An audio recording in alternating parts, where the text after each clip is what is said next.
بسم اللہ الرحمن الرحیم۔ السلام علیکم۔ شام کی طرف آپ صلی اللہ علیہ وسلم کا پہلا سفر۔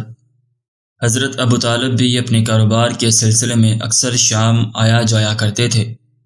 جب آن حضور صلی اللہ علیہ وسلم 12 برس کے ہوئے تو حضرت ابو طالب کو ایک قافلے کے ہمراہ شام کے لیے تجارتی سفر پر روانہ ہونا پڑا۔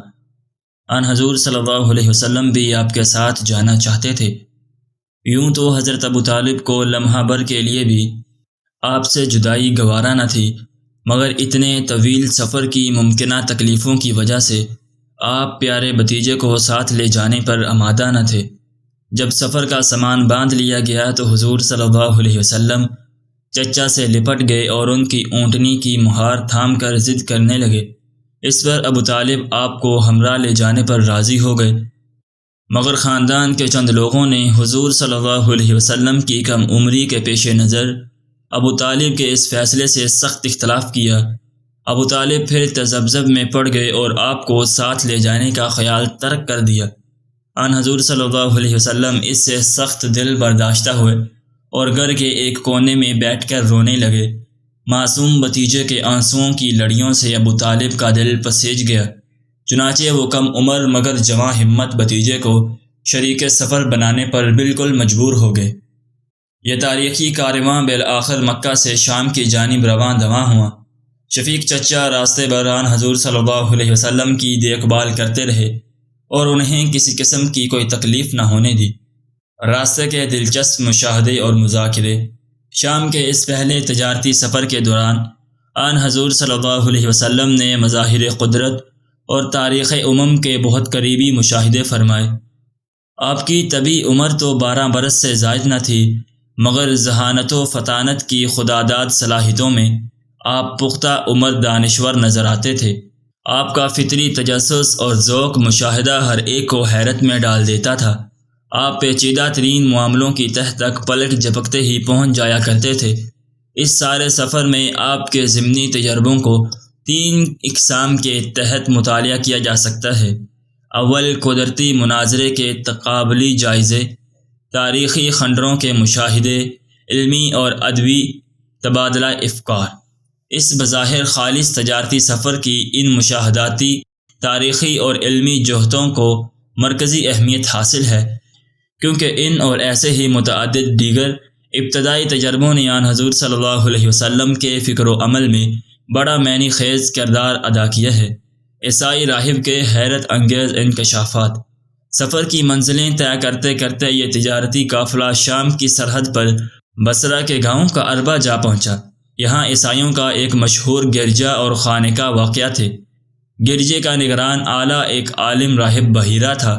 اس گرجا میں ایک پرانی مقدس کتاب رکھی تھی جو وہاں کے راہبوں کے پاس مذہبی ورثے کے طور پر نسل در نسل محفوظ و محترم چلی آ رہی تھی۔ راہب بحیرہ اپنا زیادہ وقت لوگوں سے الگ تھلگ رہ کر سوچ بچار میں گزارتا تھا۔ وہ بہت کم گو اور زیرک عالم تھا۔ تجارتی کارواں نے بحیرہ کے گرجے کے قریب ایک سایہ دار درخت کے نیچے پڑاؤ کیا۔ عرب تجارتی قافلے وہاں سے گزرتے ہوئے اکثر اسی جگہ پڑاؤ کیا کرتے تھے۔ بحیرہ نے آج تک ان میں سے کسی مسافر تاجر سے بات تک بھی نہ کی تھی، مگر جب ابو طالب والا قافلہ گرجے کے قریب اترا تو بحیرہ چھت پر بیٹھا انہیں بڑے غور سے تکنے لگا۔ بحیرہ نے دیکھا کہ کارواں میں ایک 10-12 سالہ لڑکے پر بادل کا ایک ٹکڑا چھتری کی طرح ہر وقت سایہ کیے ہوئے موجود رہتا ہے۔ جب یہ پر اسرار لڑکا درخت کے نیچے بیٹھا تو ساری شاخیں مزید سایہ کے لیے اس کی جانب جھک گئی۔ بحیرہ کی آنکھیں کھلی کی کھلی رہ گئی۔ اس نے اس نیک وقت لڑکے کے بارے میں اپنی مقدس کتاب میں پہلے ہی بہت کچھ پڑھ رکھا تھا۔ بحیرہ کی معنی خیز دعوت۔ کیا یہ سعادت مند لڑکا وہی ہے جس کا ذکر اس کی مقدس کتاب میں موجود ہے؟ بحیرہ کی حیرت اور اشتیاق کی کوئی انتہا نہ رہی۔ وہ فوراً کلیسا کی چھت سے نیچے اترا اور اپنے عملے کو جلدی جلدی پرتکلف خانے تیار کرنے کا حکم دیا۔ ساتھ اس نے اپنے ایک خصوصی ایلچی کے ذریعے درخت کے نیچے رکے ہوئے تمام اہلکاروں کو گرجا میں اپنے ضیافت کی دعوت خاص بھی بھیج دی۔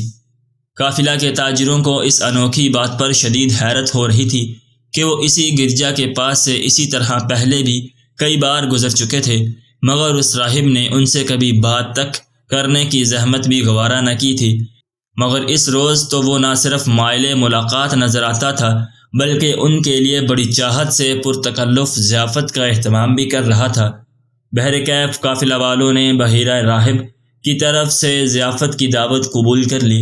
اس سایہ دار درخت کے نیچے اپنے سامان کی حفاظت کے لیے آن حضور صلی اللہ علیہ وسلم کو بٹھا کر وہ سب کے سب گرجے میں پہنچ گئے۔ بحیرہ نے ایک ایک کر کے ان سب پر متجسس نگاہیں ڈالی۔ آن حضور صلی اللہ علیہ وسلم کو غیر حاضر پا کر بولا، میں نے آپ سب کو ضیافت میں شرکت کی دعوت دی تھی، مگر یوں دکھائی دیتا ہے جیسے آپ کے کچھ لوگ پیچھے رہ گئے ہوں۔ قافلے کے تاجروں نے اسے بتایا کہ صرف ایک کم عمر لڑکا پیچھے رہ گیا ہے، جسے وہ سامان کی حفاظت کے لیے درخت کے نیچے چھوڑ آئے ہیں۔ بحیرہ نے کہا، اسے بھی لے آؤ۔ اسی اثنا میں حارث بن عبد المطلب بول اٹھے، لات و عزیٰ کی قسم، ہمارے لیے باعث ندامت ہے کہ ہم عبد ابن عبد المطلب کے فرزند ارجمند کو ضیافت میں شرکت کے لیے ساتھ نہ لائے۔ چنانچہ حارث فوراً اٹھا اور جا کر آن حضور صلی اللہ علیہ وسلم کو ساتھ لے آیا۔ اس نے آپ کو بڑی شفقت و احترام سے اپنے ساتھیوں کے ساتھ بٹھا دیا۔ بحیرہ اور آن حضور صلی اللہ علیہ وسلم کی تاریخی ملاقات۔ گرجے میں حضور صلی اللہ علیہ وسلم کی تشریف آوری پر بحیرہ راہب کی جان میں جان آئی۔ اپنی مقدس کتاب میں دی ہوئی نشانیوں کی روشنی میں اس نے آپ کو فوراً پہچان لیا اور تعظیماً کھڑے ہو کر آپ کا استقبال کیا۔ خانے سے فارغ ہو کر لوگ ادھر ادھر ہونے لگے تو بحیرہ اٹھ کر آپ کے پاس چلا آیا اور کہنے لگا، میاں صاحبزادے، تجھے لات و عزیٰ کی قسم ہے، میں جو کچھ تجھ سے پوچھوں ٹھیک ٹھیک جواب دیتے جانا۔ اس پر آن حضور صلی اللہ علیہ وسلم نے سخت ناپسندیدگی کے عالم میں فرمایا، لات و عزیٰ کی قسم دے کر مجھ سے کوئی بات نہ پوچھنا، اللہ کی قسم مجھے ان دونوں سے جتنی نفرت ہے اور کسی سے بھی نہیں ہوئی۔ بحیرہ اچانک تھٹک گیا۔ اس نے فوراً اپنی غلطی درست کرتے ہوئے اللہ کی قسم کھائی اور خاصا عرصہ آپ سے طرح طرح کے سوالات کرتا رہا۔ بحیرہ کے متعدد سوال آن حضور صلی اللہ علیہ وسلم کی ذاتی زندگی سے متعلق تھے۔ حضور صلی اللہ علیہ وسلم کے جوابوں کو اپنی مقدس کتاب کے عین مطابق پا کر وہ بہت خوش اور بے حد مطمئن ہوا۔ آن حضور صلی اللہ علیہ وسلم کی سرخ چمکیلی آنکھوں کی طرف اشارہ کر کے بحیرہ نے آپ کے ساتھیوں سے پوچھا، کیا یہ سرخی کبھی زائل بھی ہوتی ہے؟ انہوں نے کہا، ہم نے اسے کبھی زائل ہوتے نہیں دیکھا۔ پھر اس نے آپ کے شانوں کے درمیان مہر نبوت کی زیارت کی۔ بحیرہ فرط مسرت اور شدت جذبات پر قابو نہ پا سکا۔ اس کی آنکھوں سے عقیدت کے آنسو بہنے لگے۔ اس نے بڑے ادب سے مہر نبوت کا بوسہ لیا۔ اسے ایک گوناگو اطمینان محسوس ہوا۔ آپ صلی اللہ علیہ وسلم کو فوراً واپس لے جاؤ۔ آن حضور صلی اللہ علیہ وسلم سے بات چیت سے فارغ ہو کر راہب بحیرہ پھر حضرت ابو طالب کی طرف متوجہ ہوا اور ان سے پوچھنے لگا، اس صاحبزادے کا تم سے کیا رشتہ ہے؟ ابو طالب نے جواب دیا، میرے فرزند ہیں۔ بحیرہ بولا، نہیں، اس فرزند کے والد زندہ نہیں ہو سکتے۔ اس پر ابو طالب نے اسے بتایا کہ آپ ان کے بھتیجے ہیں اور ان کے والد کا انتقال ہو چکا ہے۔ راہب نے کہا، یہ صحیح ہے۔ بحیرہ نہایت سنجیدگی سے کہنے لگا، ہماری کتابوں اور پرانی روایتوں کے حساب سے آپ فی الواقعہ سید المرسلین ہیں۔ آپ انہیں ساتھ لے کر شام کی طرف ایک قدم بھی نہ بڑھیں، کیونکہ وہاں فتنہ پرور یہودیوں کا غلبہ ہے۔ اگر کہیں ان یہودیوں کو بھی وہ سب باتیں معلوم ہو گئیں جو مجھے معلوم ہیں تو وہ آپ کے خلاف ضرور کوئی نہ کوئی خطرناک سازش کریں گے اور آپ کو نقصان پہنچائیں گے۔ اس لیے بہتری اسی میں ہے کہ آپ انہیں ساتھ لے کر یہاں سے فوراً مکہ واپس لوٹ جائیں۔ انشاءاللہ اگلی ویڈیو میں ہم نبی صلی اللہ علیہ وسلم کے خلاف جو 3 یہودیوں نے سازش کی تھی اس کے بارے میں بات کریں گے۔ تب تک کے لیے اللہ حافظ۔